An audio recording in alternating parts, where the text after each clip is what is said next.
La rusa Gazprom declaró déficit de suministros de gas, amenazando con más cortes a la Unión Europea. Mientras tanto, el bloque sigue buscando alternativas. El líder de Emiratos Árabes Unidos está en Francia y los 27 acordaron duplicar el flujo de gas desde Azerbaiyán. Las movidas que buscan soluciones fósiles son criticadas desde las conversaciones del clima en Berlín. En Estados Unidos comenzó el juicio por el tiroteo más mortífero en llegar a los estrados. Nicolás Cruz se declaró culpable de 17 cargos por la matanza de Parkland, ocurrida en una escuela secundaria en 2018. Ahora los jueces determinarán su condena. Se cumplen 28 años del atentado a la Asociación Mutual Israelita en Argentina. El 18 de julio de 1994, un atentado con bomba destruyó el edificio de la AMIA, dejando 85 muertos y más de 300 heridos. Tenemos reporte desde las conmemoraciones con nuestro corresponsal en Buenos Aires. Bienvenidos de nuevo a las noticias internacionales aquí en France 24. Los saluda María Clara Calle. Iniciamos hablando de la crisis energética que enfrenta Europa. Y es que la agencia de noticias Reuters conoció una carta en la que la estatal rusa Gazprom advirtió que entró en estatus de fuerza mayor y que por déficit de suministro de gas podría incumplir sus obligaciones con el viejo continente. La misiva fue entregada a uno de los mayores importadores de Alemania y elevó la preocupación por la crisis energética de cara al próximo invierno. Mientras tanto, los líderes europeos intentan buscar otras fuentes de combustible distintas a las rusas. Hoy el presidente francés Emmanuel Macron se reunió con su homólogo de Emiratos Árabes Unidos, Mohammed bin Zayed Al Nahyan. En París firmarán un acuerdo de suministro de gasóleo. Además, ambos países podrían acordar una asociación energética para identificar proyectos con hidrógeno, energía renovable y energía nuclear. Por otra parte, el primer ministro italiano Mario Draghi viajó a Argelia para buscar un acuerdo energético, mientras que la Unión Europea y Azerbaiyán firmaron un pacto para duplicar las importaciones de gas natural hacia el bloque de los 27. Por lo tanto, la Unión Europea ha decidido diversificarse más allá de Rusia y recurrir a socios más confiables, y me complace contar con Azerbaiyán entre ellos. El proyecto energético iniciado por Azerbaiyán y respaldado por la Unión Europea y respaldado por nuestros socios cambia completamente el mapa energético de Europa. Ante este panorama, Alemania también busca nuevas fuentes energéticas. Hoy el canciller Olaf Scholz y el presidente de Egipto, Abdel Fattah al-Sisi, acordaron cooperar en la construcción de la economía del hidrógeno. Esto en el marco del diálogo climático de Petersberg, que inició este lunes en Berlín, como parte de los diálogos previos a la cumbre del clima COP27 que se realizará en Egipto. En la apertura, Scholz y el secretario general de la ONU, Antonio Guterres, afirmaron que la crisis energética desatada por la guerra en Ucrania no debe significar el renacimiento de la energía fósil. Esto a pesar de que Alemania ya reactivó las centrales eléctricas de carbón y de petróleo.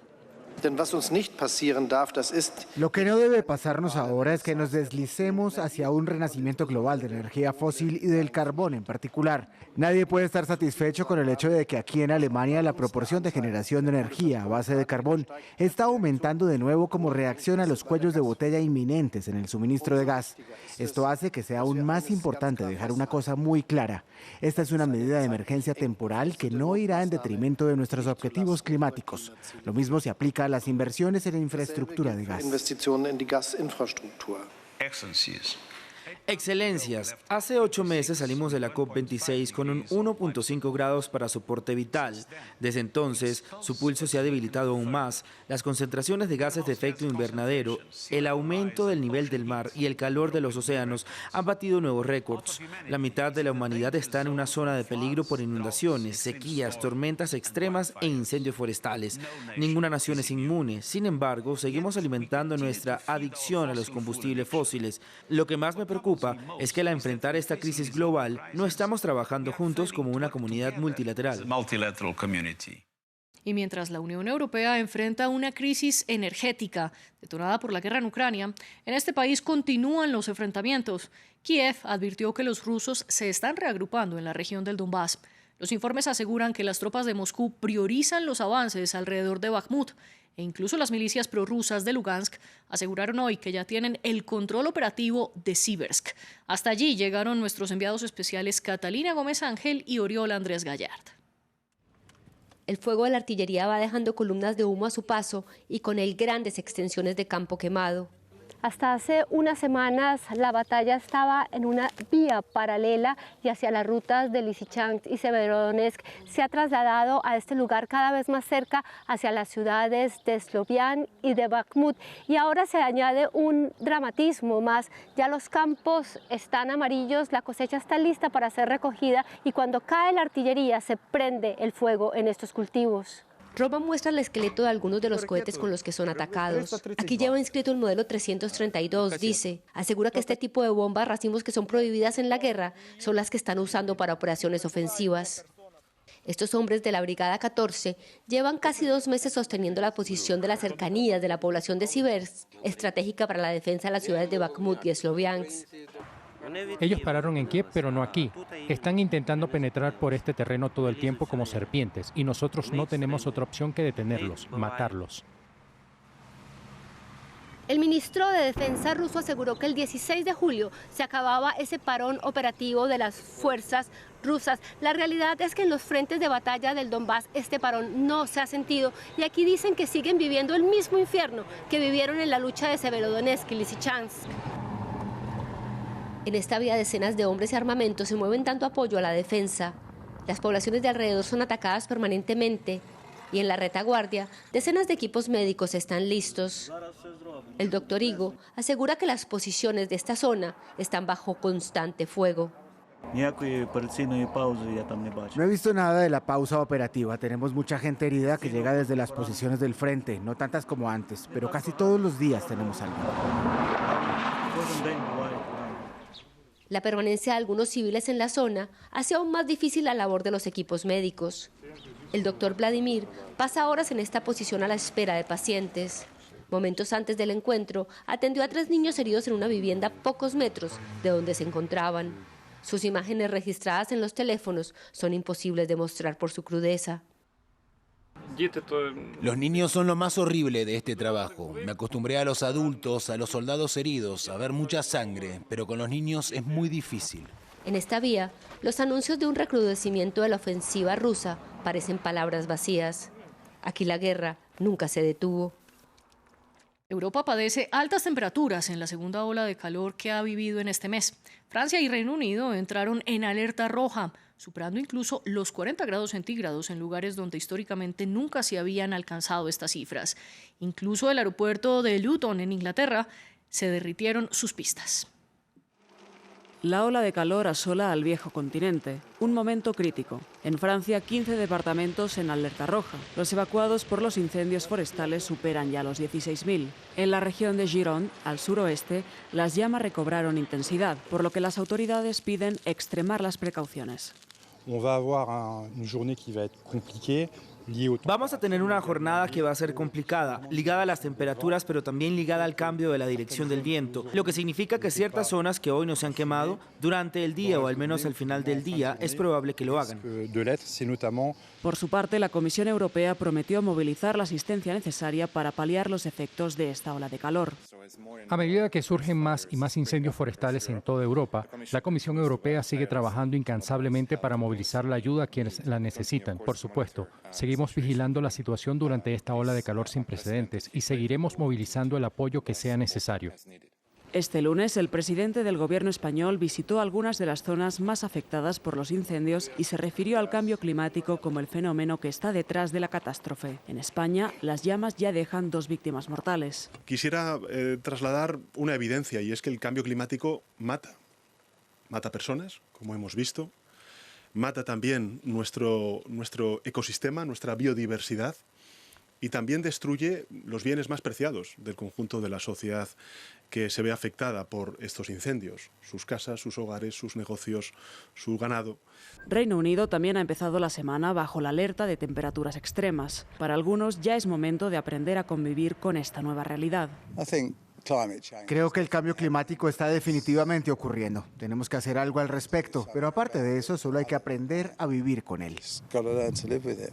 Europa vive su segunda ola de calor en menos de un mes, con temperatura récord, medidas de emergencia y un balance trágico de víctimas. De Europa nos vamos a Estados Unidos. Y es que este lunes inició el juicio por el tiroteo de Parkland, el más mortífero que ha llegado a los tribunales de ese país. En 2018, el autor confeso Nicolás Cruz entró a la escuela secundaria de Marjory Stoneman Douglas y mató a 17 personas con un rifle AR-15. Ahora, Cruz podría ser sentenciado a cadena perpetua o a pena de muerte, mientras los familiares de las víctimas piden justicia. Marina Sardiña trae un recuento de los hechos. La continuación de un largo y doloroso proceso judicial. Se trata del juicio contra Nicolás Cruz por el tiroteo masivo en una escuela de Parkland, Florida. El 14 de febrero de 2018, el joven, de entonces 19 años, regresó a la escuela de secundaria Marjory Stoneman Douglas, de la que había sido expulsado meses antes por problemas de conducta, y abrió fuego con un rifle semiautomático durante casi 6 minutos, asesinando a 14 estudiantes y 3 empleados, e hiriendo a otros 17. Después salió del edificio sin ser detectado y fue arrestado una hora más tarde caminando por una calle residencial. Parkland fue uno de los tiroteos masivos más mortíferos en Estados Unidos y nunca antes un tirador masivo en el país había sobrevivido para enfrentar los cargos. Su destino está ahora en manos de un jurado cuyos miembros decidirán si merece la pena de muerte o si pasará el resto de su vida en prisión. Cruz se declaró culpable en octubre de 17 cargos de asesinato en primer grado. En los últimos años emitió varias misivas a los familiares de las víctimas pidiendo perdón. Una comisión de investigación estatal descubrió fallas de las autoridades policiales el día del tiroteo. Incluso el FBI fue acusado y tuvo que indemnizar a las víctimas, puesto que varias pistas, como su fascinación por las armas y advertencias de personas cercanas al asesino, indicaban que Cruz tenía intención de atacar. El tiroteo inició un movimiento nacional de control de armas que se extiende hasta hoy. Tenemos que hacer más que eso. Ya hemos pasado por esto durante años y años. Y es que este tipo de tiroteos masivos contra escuelas se siguen sucediendo en Estados Unidos. El último, el 24 de mayo, en Uvalde, Texas, una masacre que acabó con la vida de 19 estudiantes y 2 maestros. A propósito del tiroteo en Uvalde, se conocieron las imágenes de las cámaras que llevaban los policías en sus uniformes y que muestran la lenta y desordenada respuesta de las autoridades.